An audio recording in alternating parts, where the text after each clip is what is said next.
Hello guys, Darkwood Projects here again, and today we have a $1,500 gaming PC build. This actually was $1,400, but surprisingly enough, prices went up, prices went down, and now they're at their peak of their price. So expect this build to be cheaper next week, more expensive 2 weeks from now. It all changes, so there's nothing I could do about that. So this was intended to be a 1,400, but let's get started. So the CPU is the Intel Core i7 4770K, clocked at 3.5 gigahertz quad core, and for the price of $339.99. I mean, it's a great CPU for any higher end PC build, and you could overclock the sucker if you really want to. But I don't have a motherboard that is made for overclocking, because some people just like to stick with the regular stuff and not take the risk of overclocking.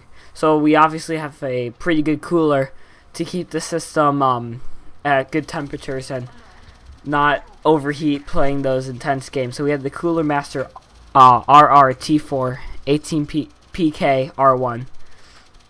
And so this is a fantastic CPU cooler, and it's only $29.99.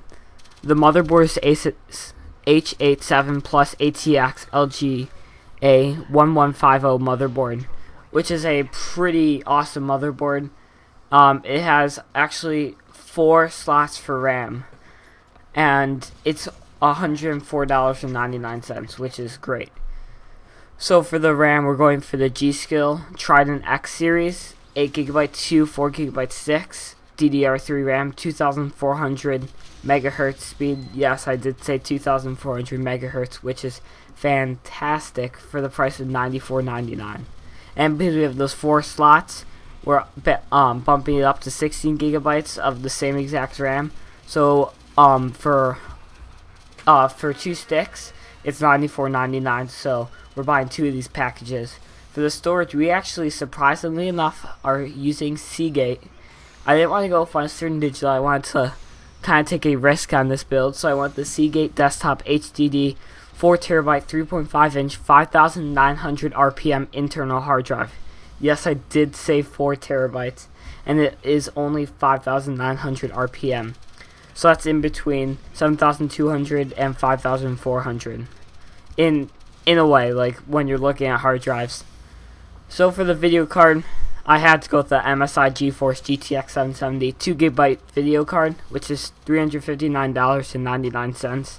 I mean, it's a fantastic video card. The 770s are just great. There's nothing that I dislike about them. There's nothing really I could say that isn't good about the 770 series. So the case is an NTXT Phantom White ATX full tower case. So it is a pretty big case, and I did go with white instead of that black case that almost all my builds have, which is $114.99. This case does have great ventilation, so there's no worries about this case overheating or getting too hot.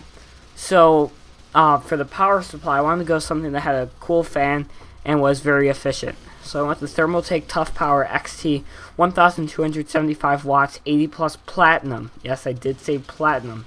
Certified semi-modular ATX power supply, which is $193.99. Kind of crazy for this power supply, but I did have some extra cash at the end, and so I decided to stick with this power supply. I mean, it's very efficient. As you can see, it's 80 plus platinum. I usually go with bronze, silver, or gold. I've never have a platinum in any of my builds, not even my $2,000 one, but I found this one for a pretty good price. There is a few promo and rebates on this build. There's $20 off the CPU and $10 off the CPU cooler. Most of the shipping is free except for the motherboard, and the power supply actually is $12.99 for the shipping, which is kind of expensive, but not much I could say there. So the final price is $1,000, $481.89, which is pretty close to $1,500. But it wasn't exactly $1,400 like my original build. But it's pretty close. So that's pretty much it, guys. Like, comment, and subscribe, and I will see you later.